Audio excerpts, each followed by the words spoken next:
Good morning friends, मैं Mahesh Kumar. You are most welcome at our YouTube channel.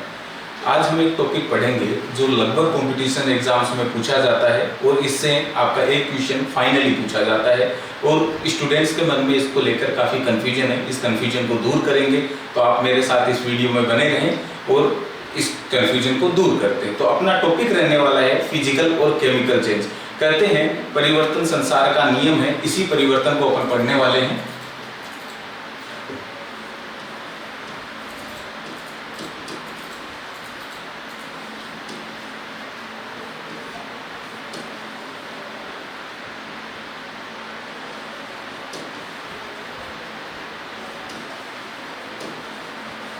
Physical और chemical change, जिसे आप कहते हैं भौतिक परिवर्तन,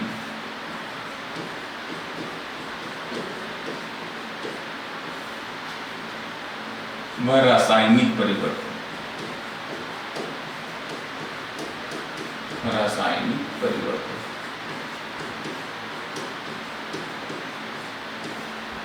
भौतिक परिवर्तन और रासायनिक परिवर्तन को समझने से पहले आपको एक वर्ड समझना पड़ेगा, ये परिवर्तन क्या है, परिवर्तन क्यों होता है।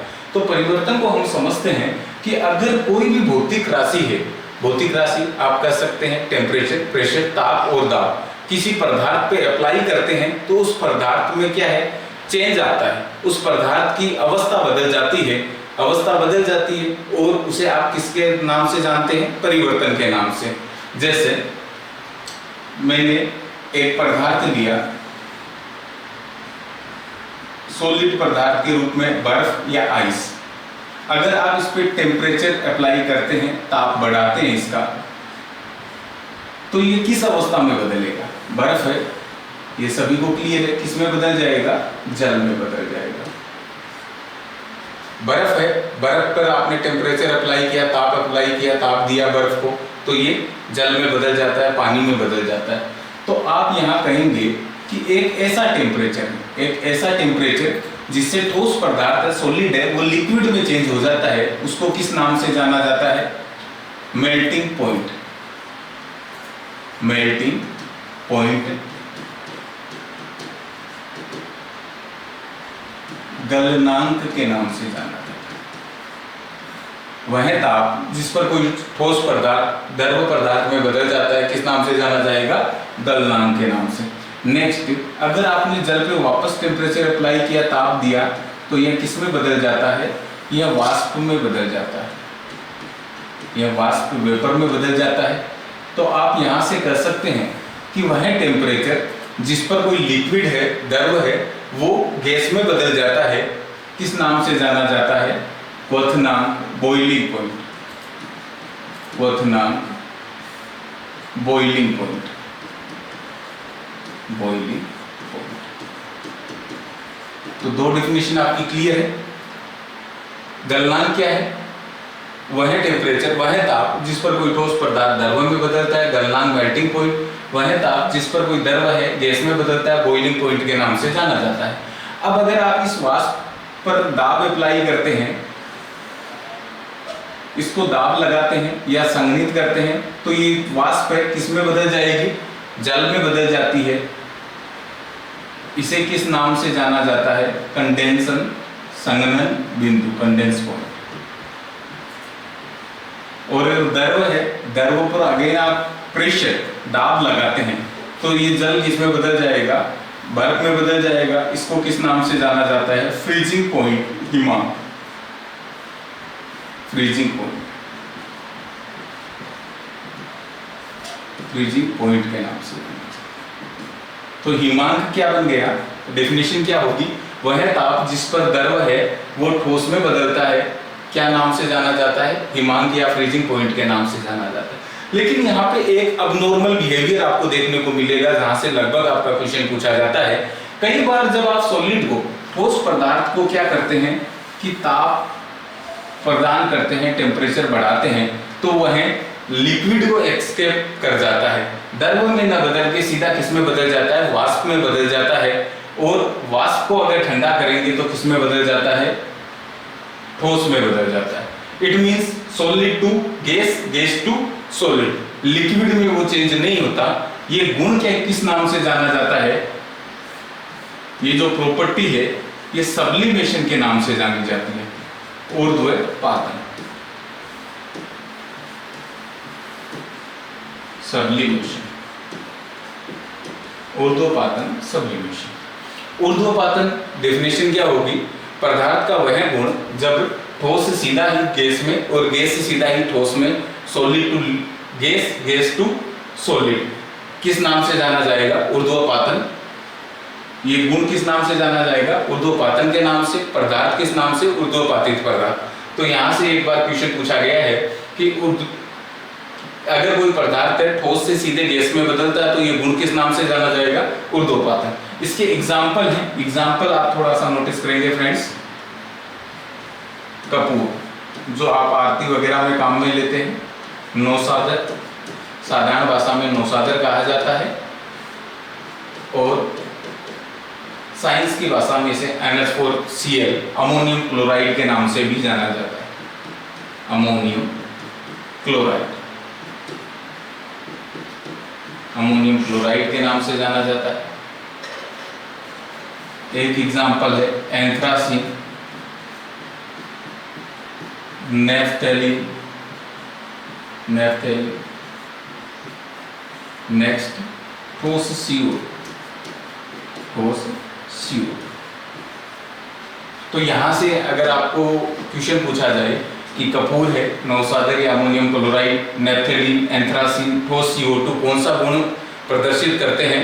ये सब्लिमेशन, ऊर्ध्वपातन का गुण प्रदर्शित करते हैं। ऊर्ध्वपातन ठोस से गैस में, गैस से ठोस में। यहां से एक क्वेश्चन और बनाया जा सकता है, ठोस CO2 जिसे आप किस नाम से जानते हैं? ड्राई आइस, ड्राई आइस, शुष्क बर्फ, शुष्क बर्फ, जो वातानुकूलन रेफ्रिजरेशन में काम में आता है। जैसे रेफ्रिजरेटर होता है, पदार्थों को, भोज्य पदार्थ या खाद्य पदार्थ को खराब होने से बचाने के लिए आप रेफ्रिजरेटर का यूज करते हैं। वैसे ही ड्राई आइस है, ये भी वातानुकूलन में, रेफ्रिजरेशन में काम में आता है। तो क्वेश्चन आता है कि शुष्क बर्फ किसे कहा जाता है? सॉलिड CO2 को, सॉलिड CO2 कार्बन डाइऑक्साइड को ही किस नाम से जाना जाता है? आपका शुष्क बर्फ कहा जाता है। तो यहां से आपके ऊर्ध्वपातन का और अवस्था परिवर्तन के बारे में पढ़ते हैं। अब नेक्स्ट आता है कि आपने समझ लिया परिवर्तन है, ये परिवर्तन किस तरीके से होता है। अब परिवर्तन के टाइप क्या है अपन डिस्कस करते हैं। आपने कहा जो चेंजेज हैं वो चेंजेज दो टाइप के हैं।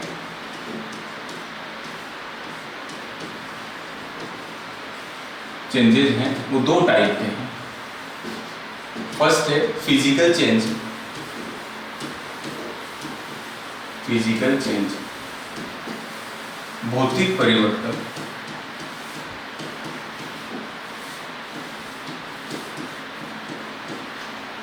Second one is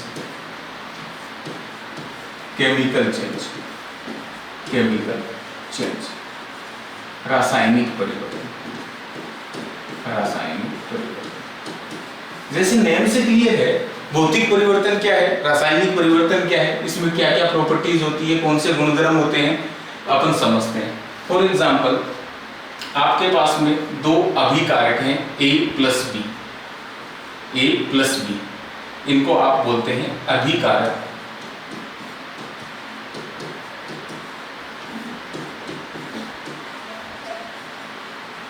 reagent. यहां से अगर आपके दो अभिकारक मिलते हैं और एक उत्पाद का उत्पाद बनाते हैं C प्लस D, ये कोई आपका प्रोडक्ट है, उत्पाद।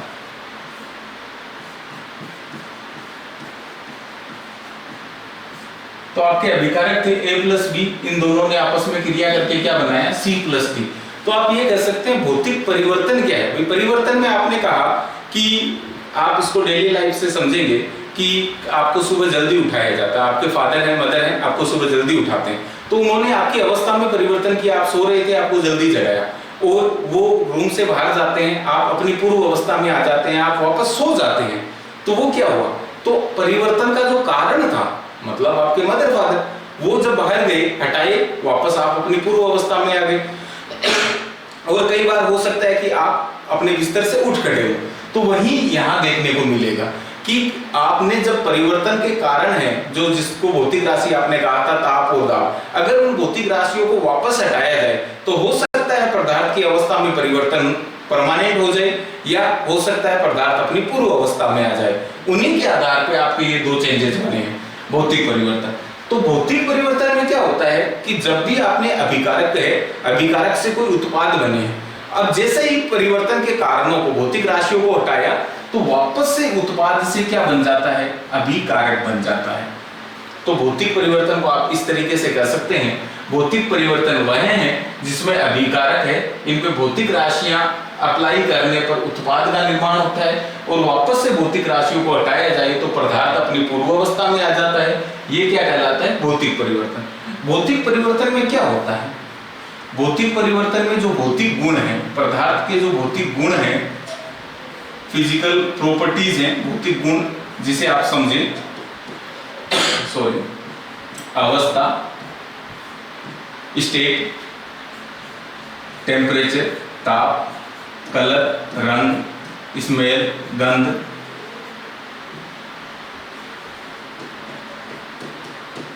वॉल्यूम, आयतन और डेंसिटी, घनत्व, इनमें परिवर्तन होता है। भौतिक परिवर्तन में क्या होता है, पदार्थ के जो भी आपके भौतिक गुण हैं, भौतिक गुण कौन कौन से हैं, अवस्था है, स्टेट है, टेम्परेचर, रंग, गंध, आयतन, डेंसिटी में परिवर्तन होता है, और रासायनिक गुण है उनमें कोई भी हेरफेर नहीं होता, केवल भौतिक गुणों में परिवर्तन होता है। नेक्स्ट, अभी आपने क्या देखा कि अभिकारक है, अभिकारक से प्रोडक्ट आपके उत्पाद का निर्माण हो रहा है, और उत्पाद से वापस से क्या बनाए जा सकते हैं, अभिकारक। मतलब ये जो अभिक्रिया है ये दोनों डायरेक्शन में जा रही है, आपके अभिकारक से उत्पाद, उत्पाद से अभिकारक। तो आप इसको कह सकते हैं ये बाई डायरेक्शनल है, बाई डायरेक्शनल, द्विदिशिक, दोनों दिशाओं में जाने वाली है। तो आप ये कह सकते हैं नेक्स्ट, जो भौतिक परिवर्तन होता है वो द्विदिशिक होता है, बाई डायरेक्शनल होता है। नेक्स्ट, रिवर्सेबल, रिवर्सेबल जिसको आप कहते हैं उत्क्रमणीय। रिवर्सेबल का मीन्स क्या है, जैसे आप YouTube पे कुछ मूवी देख रहे हैं, क्लास देख रहे हैं, आपको कोई कंसेप्ट है दोबारा से देखना है, तो आप उसको क्या कर सकते हैं, रिवर्स कर सकते हैं। तो अब आप क्या कर सकते हैं, आपने अभिकारक से उत्पाद बनाया, आपको नहीं लगा, आपको लगा कि यार उत्पाद की बजाय आपका अभिकारक ही ठीक था, तो वापस से आप क्या है, उत्पाद से अभिकारक बना सकते हैं, रिवर्स जा सकते हैं। जैसे कहते हैं ना, जून की दुनिया में रिवर्स जाने का कोई उपाय नहीं है, लेकिन एजुकेशन की दुनिया में भौतिक परिवर्तन में रिवर्स जाया जा सकता है। तो ये भौतिक परिवर्तन है, क्या होता है, रिवर्सेबल होता है, उत्क्रमणीय होता है। और ये क्या स्थायी है, क्या इसको आप स्थायी कर सकते हैं, भाई परमानेंट का मीन्स क्या है, एक चीज क्लियर हो जाए कि भाई हाँ आपके पास में अभिकारक से उत्पाद बन चुके हैं, अब ये फाइनल है। लेकिन जैसे ही आपने वो भौतिक राशियां हटाई, वापस से क्या बन सकते हैं, अभिकारक। तो ये अस्थायी है, टेम्पररी है।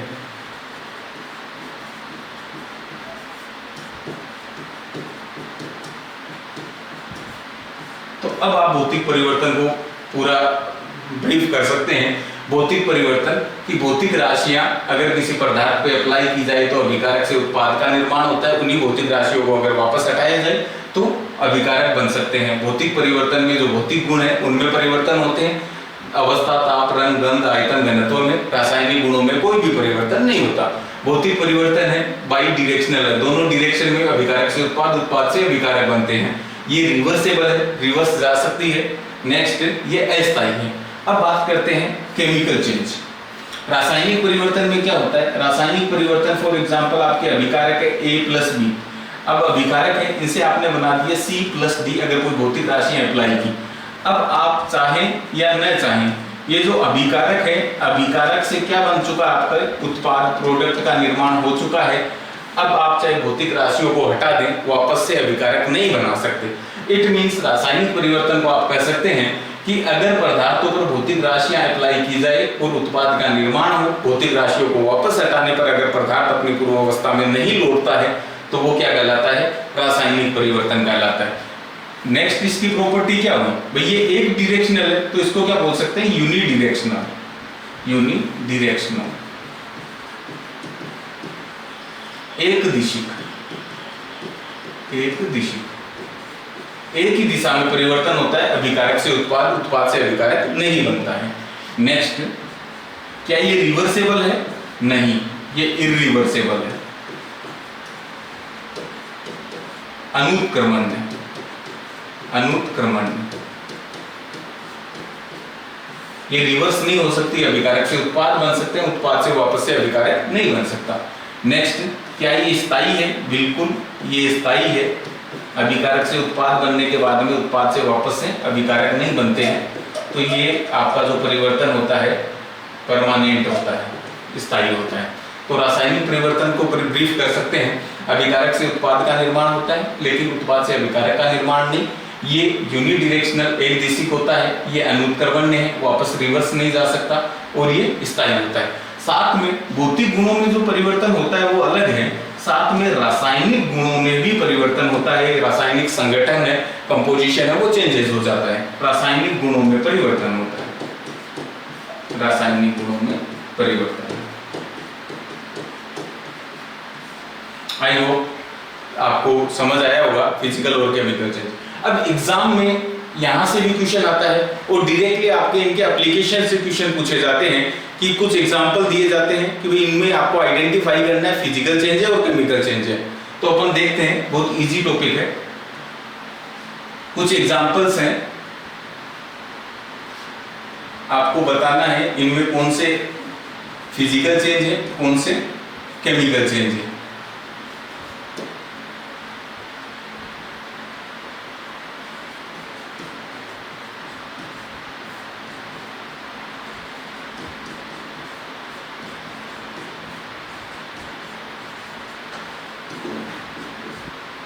सोने व धातु का पिघलना। अगर किसी भी टॉपिक में किसी भी पॉइंट पे आपका कंफ्यूजन है तो आप हमें कमेंट में बता सकते हैं, उसको नेक्स्ट क्लास में आपको एक्सप्लेन कर दिया जाएगा।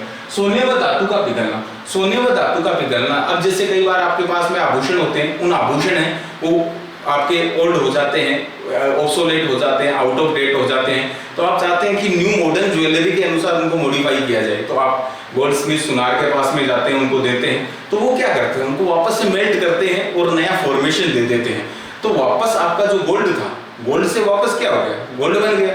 तो आप ये कह सकते हैं कि भौतिक परिवर्तन में क्या था, भाई आपने जैसे ही पदार्थ है अपने अभिकारक से उत्पाद, उत्पाद से अभिकारक बन सकता है। तो अब देखो सोना और धातु है, अगर इनको पिघलाया जाए तो वापस से अपनी पूर्व अवस्था में आ जाते हैं, तो ये कौन सा परिवर्तन होगा, फिजिकल चेंज, फिजिकल चेंज, भौतिक परिवर्तन।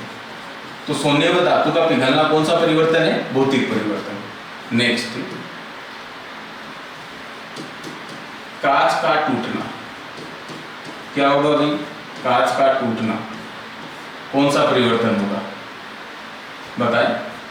जैसे कांच है, जनरली स्टूडेंट्स के माइंड में कंफ्यूजन होता है कि भाई कांच है, कांच टूट गया, वापस कांच जुड़ नहीं सकता, लेकिन देखो कांच है, कांच को वापस से उस जो आपका स्क्रैप होता है वापस से उसको प्रोसेस किया जा सकता है और नया कांच बनाया जा सकता है। तो आप ये कह सकते हैं कांच का टूटना भी कौन सा परिवर्तन होता है, भौतिक परिवर्तन, भौतिक परिवर्तन। एक यहां से स्टूडेंट्स क्वेश्चन आता है कि कांच है, कांच के लिए रॉ मटेरियल का क्या काम में आता है, कांच का फॉर्मेशन करना है तो रॉ मटेरियल क्या काम में आता है, सिलिका, SiO2 सिलिका है, वो कांच के लिए रॉ मटेरियल काम में आती है। तो कांच का टूटना भी भौतिक परिवर्तन है। नेक्स्ट, साल्ट, शुगर और सोया,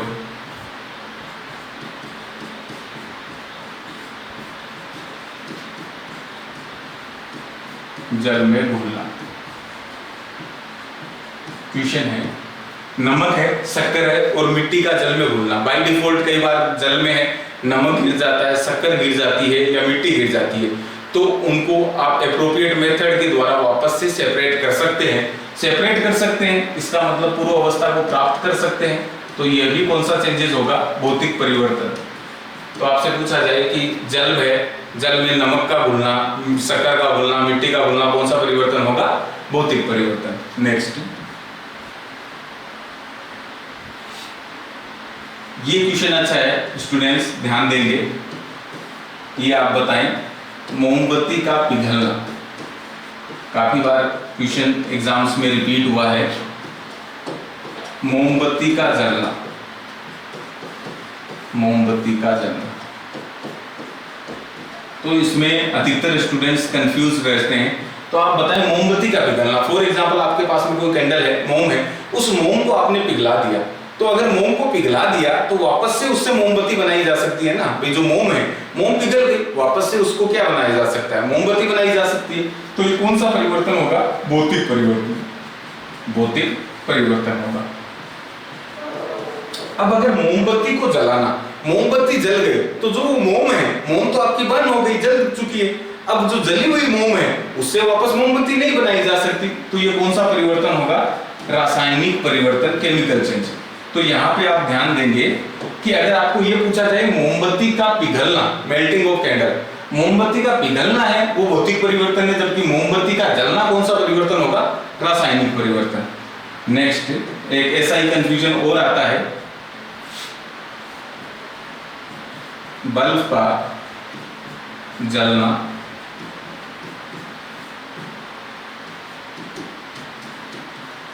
बल्ब का फ्यूज होना। एक आपके पास में बल्ब है, बल्ब को आपने स्विच क्या किया, ऑन किया। जलने का मीन्स क्या है, यहाँ पे मीन्स समझेंगे। आपने स्विच ऑन किया, स्विच ऑन करते ही बल्ब क्या हो जाता है, ग्लो हो जाता है, चालू हो जाता है। जैसे ही आपने स्विच बंद किया, बल्ब वापस से अपनी पूर्व अवस्था में आ जाता है। तो बल्ब का जलने का मतलब यहाँ ये है, फ्यूज होना नहीं है। तो बल्ब का जलना है वो कौन सा परिवर्तन होगा, बल्ब का जलना भौतिक परिवर्तन होगा। और बल्ब का फ्यूज होना, बल्ब है, बल्ब फ्यूज हो जाता है, फ्यूज होने के बाद में क्या वो बल्ब अपनी पूर्व अवस्था में आ सकता है, नहीं आ सकता। तो बल्ब का फ्यूज होना रासायनिक परिवर्तन है। तो फ्रेंड्स ध्यान देंगे, बल्ब का जलना फिजिकल चेंज है और बल्ब का फ्यूज होना रासायनिक परिवर्तन है। नेक्स्ट, कागज का टूटना, या जिसको आप फाड़ना भी कह सकते हैं कागज को। एक होता है कागज को जलाना, कागज को जलाना। पेपर अगर आप बर्न करते हैं तो क्या होता है, यहां देखेंगे। अगर कागज है आपके पास में है, कागज को अगर आपने फाड़ दिया तो वापस से उसको क्या है, रॉ मटेरियल लुगदी बना ली जाती है, वापस से प्रोसेस करके कागज बनाया जा सकता है।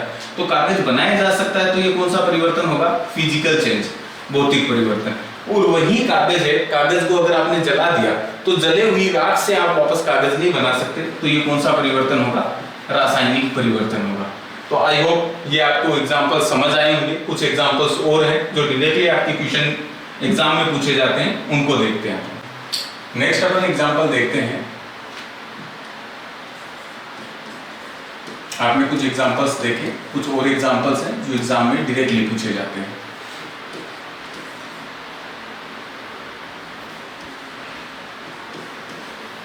फलों का पकना। अब देखो फलों का पकना है, फल है, जैसे आपके कुछ बनाना केला वगैरह होते हैं, कच्चे फलों को तोड़ लिया जाता है, उनको पकाया जाता है, ये अलग चीज है। यहाँ से भी काफी बार क्वेश्चन पूछा जाता है कि फलों को पकाने के लिए कौन सी गैस काम में ली जाती है, एसिटिलीन गैस काम में ली जाती है, एथिलीन गैस काम में ली जाती है, उसको भी डिस्कस करेंगे। लेकिन यहाँ फलों को पकना, अगर एक बार आपका फल है वो पक चुका है तो क्या वो वापस से कच्चा बनाया जा सकता है, नहीं बनाया जा सकता। तो जैसे फलों का पकना है, कौन सा परिवर्तन होगा, रासायनिक परिवर्तन होगा, रासायनिक परिवर्तन।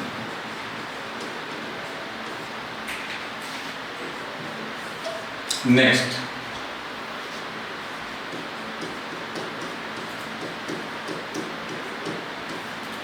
सब्जियों का मुलायम होना, मुलायम होना।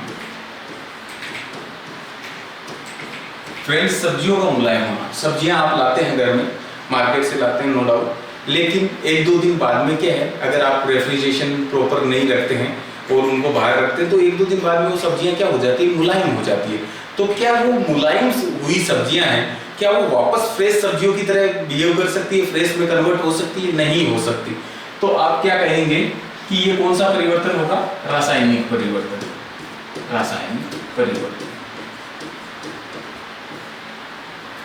नेक्स्ट, ये एग्जांपल सबने देखा होगा, काफी बार पूछा गया है। आलू है, सेब है, वह बैंगन, ब्रिंजल को काटने के कुछ समय बाद भूरा या मटमैला दिखाई देना, भूरा व मटमैला होना। आपके पास में पोटैटो है, एप्पल है, ब्रिंजल है, आलू है, सेव है या बैंगन है, उनको आप काट के रख देते हैं। सेव को आपने प्रैक्टिकली आप देख सकते हैं, सेव को आपने एप्पल को काट के रख दिया, कुछ समय तक उसको आप छोड़ दे, 5 मिनट बाद देखेंगे तो वो ऊपर से क्या होगी, आपकी जो भूरी है ब्राउनिश हो जाएगी या मटमैली दिखाई देने लग जाएगी। क्या वो अपनी पूर्व अवस्था में आ सकती है? ये हो सकता है आप नाइफ से ऊपर की परत हटा दें तो वो आपको कुछ वैसी दिखाई देने लगे, लेकिन वो क्या अपनी पहले वाली स्टेज में आ सकती? नहीं आ सकती। तो ये कौन सा परिवर्तन होगा भाई? ये परिवर्तन होगा आपका रासायनिक परिवर्तन। रासायनिक परिवर्तन जो सारे के सारे एग्जाम्पल आपके डेली लाइफ में, बट आप कंफ्यूज हो जाते हैं एग्जाम में, तो कंफ्यूज नहीं होना है। दूध से दही बनना, ये सभी घरों में देखा जा सकता है। दूध से दही बनना, आपके पास में कुछ एक्स्ट्रा दूध है, उससे आप दही बना सकते हैं। अब दही से आप क्या दूध बना सकते हैं? नहीं बना सकते। तो ये कौन सा परिवर्तन होगा? रासायनिक परिवर्तन। रासायनिक परिवर्तन, दूध से दही बनाना, रासायनिक परिवर्तन। ऊर्ध्वपातन, संघनन व आसवन,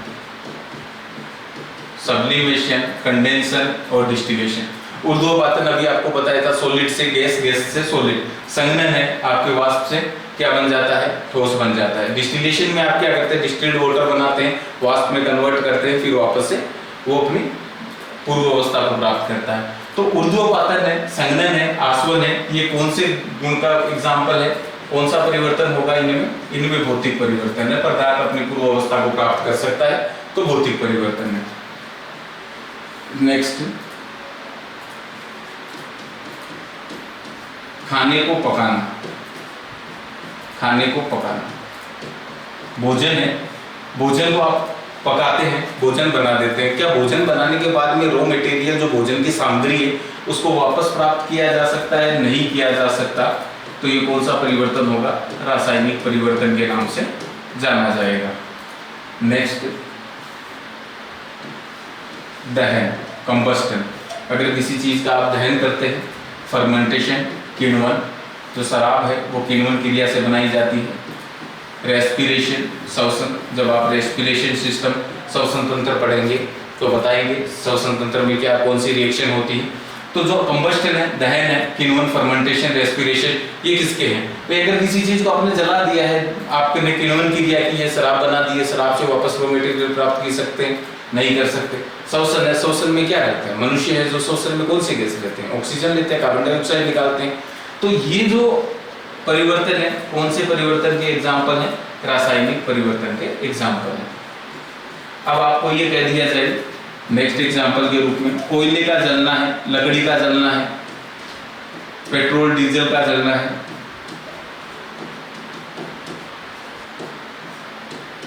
पेट्रोल डीजल का दहन। कोयले को आप जला दें, पेट्रोल डीजल का दहन करें, तो क्या वापस से पूर्व पदार्थ प्राप्त किया जा सकता है? नहीं किया जा सकता। तो ये कौन सा परिवर्तन होगा? रासायनिक परिवर्तन के नाम से जाना जाएगा। नेक्स्ट,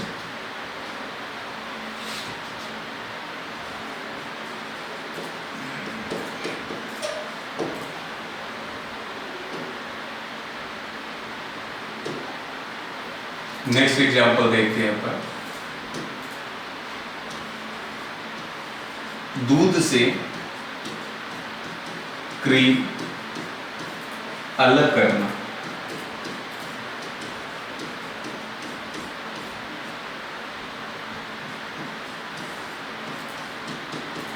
बर्फ का पिघलना।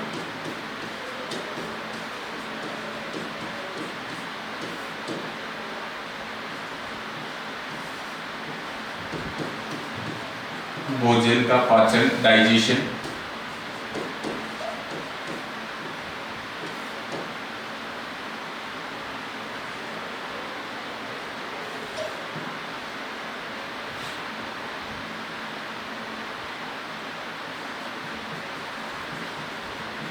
प्रकाश संश्लेषण।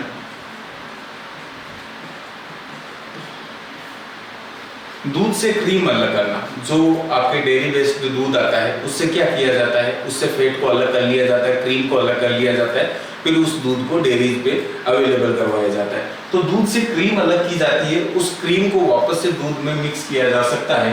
तो दूध से क्रीम अलग करना, ये कौन सा परिवर्तन होगा, भौतिक परिवर्तन का एग्जाम्पल होगा, भौतिक परिवर्तन। अगर बर्फ का पिघल जाती है तो वापस से बर्फ पिघलने पे क्या मिलेगा आपको, पानी मिलेगा, पानी से वापस से बर्फ बनाई जा सकती है। तो कौन सा परिवर्तन होगा, भौतिक परिवर्तन, फिजिकल चेंज। नेक्स्ट, भोजन का पाचन। जब भोजन आप ग्रहण करते हैं, उसके बाद में आपके आमाशय में जाता है और उसका डाइजेशन स्टार्ट होता है। जैसे ही डाइजेशन स्टार्ट होता है, काइम बनता है, नेक्स्ट आपके डाइजेशन सिस्टम में है, वो जाने के बाद में भोजन का पाचन हो गया, क्या वापस से भोजन प्राप्त कर सकते हैं, नहीं कर सकते। तो ये कौन सा परिवर्तन होगा, रासायनिक परिवर्तन। नेक्स्ट, प्रकाश संश्लेषण, फोटोसिंथेसिस। प्रकाश संश्लेषण की क्रिया है, ये प्लांट्स में होती है, जिसमें क्या करते हैं, अपना भोजन बनाते हैं, यहाँ से क्वेश्चन भी आता है। तो प्रकाश संश्लेषण है, ये कौन सा परिवर्तन होगा, रासायनिक परिवर्तन के नाम से जाना जाएगा। अब एक मोस्ट इंपोर्टेंट एग्जांपल है, यहाँ से काफी बार क्वेश्चन पूछे गए हैं फ्रेंड्स, इसको ध्यान में देंगे। इंपोर्टेंट एग्जांपल है, लोहे पर जंग लगना, लोहे पर जंग लगना, लोहे पे जंग लगती है, तो ये कौन सा परिवर्तन होगा। यहां से 5-6 क्वेश्चन है आपके SSC, NTPC, CET graduation, army, तो लगभग एग्जाम्स में आपके ये क्वेश्चन पूछा गया है। इवन ग्रेड के एग्जाम में भी पूछा जाता है कई बार। लोहे पर जंग लगना, लोहे पे जंग लगना है, ये कौन सा परिवर्तन है, लोहे पे जंग लगना कौन सा परिवर्तन होगा अभी, रासायनिक परिवर्तन, रासायनिक परिवर्तन होगा। अब कुछ स्टूडेंट सोच रहे होंगे जंग लग गई, जंग को साफ कर देंगे, वापस लोहा पूर्व स्थिति में आ जाता है। नहीं, लोहा पूर्व स्थिति में नहीं आता, आप जंग को साफ कर सकते हैं केवल। तो लोहे पे जंग लगना है, वो रासायनिक परिवर्तन होगा। अब लोहे पे जंग लगने की रिएक्शन क्या होती है कि जो आयरन है 4Fe, 4 पार्टिकल आयरन के, 3 ऑक्सीजन के पार्टिकल है, 3 ऑक्सीजन के अणु है, 6 जल के अणु है, 6H2O जल। ये रिएक्शन करके क्या बनाता है, 2Fe2O3 3H2, जो किसका फॉर्मेशन करता है, यही आपका रस्ट या जंग के नाम से जाना जाता है। जो जंग है, जंग का फॉर्मूला क्या होगा, 2Fe2O3 3H2O जंग, हाइड्रेटेड जल। जो हाइड्रेटेड जल है, जिसमें आपका जल उपस्थित होगा, हाइड्रेटेड फेरिक ऑक्साइड है,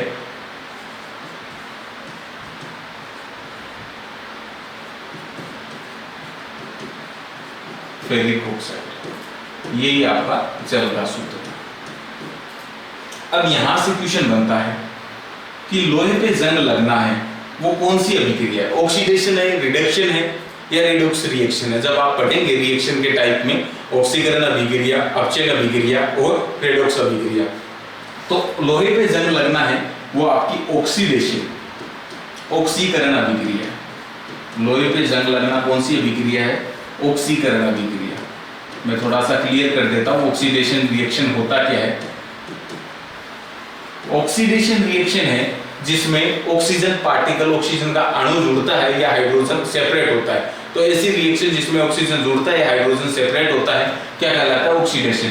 तो अगर क्वेश्चन पूछा जाए लोहे पे जंग लगना कौन सा परिवर्तन, रासायनिक परिवर्तन। नेक्स्ट क्वेश्चन, लोहे पे जंग लगना कौन सी अभिक्रिया है, ऑक्सीकरण अभिक्रिया है। नेक्स्ट, लोहे पे जंग लगना कौन सी अभिक्रिया है या क्या है, संक्षारण के नाम से भी जाना जाता है, कोरोजन।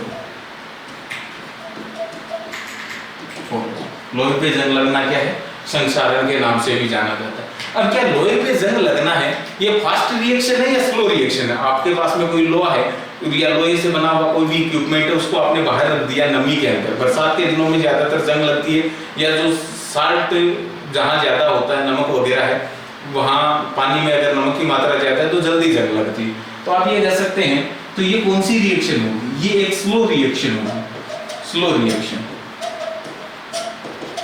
एक धीमी अभिक्रिया होगी, धीमी अभिक्रिया होगी। लोहे पे जंग लगना है, एक धीमी अभिक्रिया होगी। अब धीमी अभिक्रिया है, धीमी अभिक्रिया का मतलब है इसमें काफी टाइम लगता है। नेक्स्ट,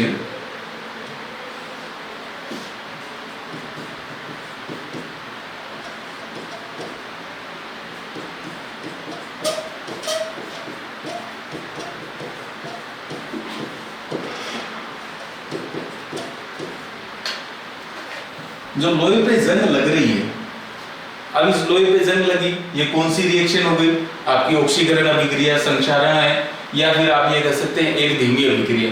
नेक्स्ट क्वेश्चन ये पूछा जाए कि अगर लोहे पे जंग लगने के लिए आपको क्या रिक्वायर्ड है? भाई लोहे पे जंग लगेगी तो लोहे पे जंग लगने के लिए क्या चाहिए आपको? एक तो वायु चाहिए, वायु में जिसको आप कह सकते हैं ऑक्सीजन, नमी में आप कह सकते हैं जल।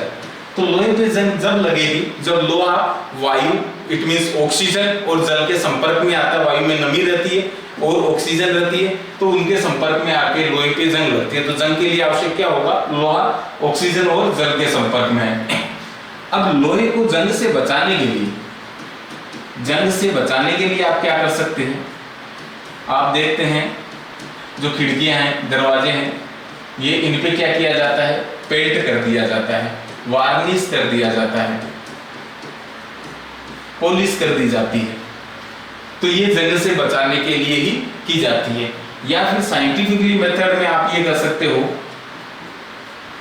कि लोहे पर जिंक है, जिसको आप कहते हैं जस्ता, जस्ते की परत चढ़ा दी जाती है, जस्ते की परत चढ़ाना। ये काफी बार रिपीट हुआ है फ्रेंड्स क्वेश्चन कि लोहे को जंग से बचाने के लिए क्या किया जाता है? लोहे पर जिंक या जस्ते की परत चढ़ा दी जाती है। इस रिएक्शन को किस नाम से जाना जाता है? इसको यसद लेपन के नाम से, जस्ता चढ़ाना के नाम से जाना जाता है, जस्तीकरण के नाम से भी जाना जाता है, यस्दीकरण के नाम से भी जाना जाता है, गैल्वेनाइजेशन के नाम से भी जाना जाता है,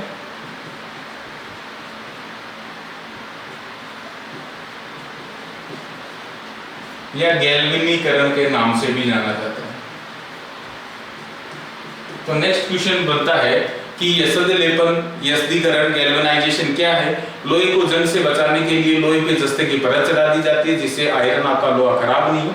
इसको किस नाम से जाना जाता है? यस्दीकरण, गैल्वेनाइजेशन, गैल्वेनीकरण, जस्ता चढ़ाना कहा जाता है।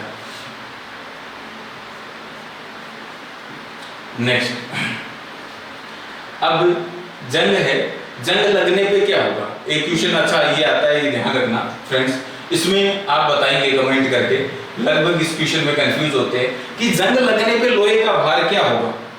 जंग लगने पर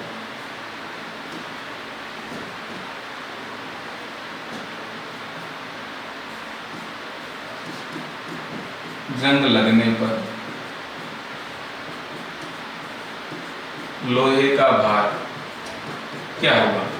बढ़ेगा, घटेगा, अपरिवर्तित होगा, पहले बढ़ेगा फिर घटेगा, या आंसर नहीं देना चाहेंगे?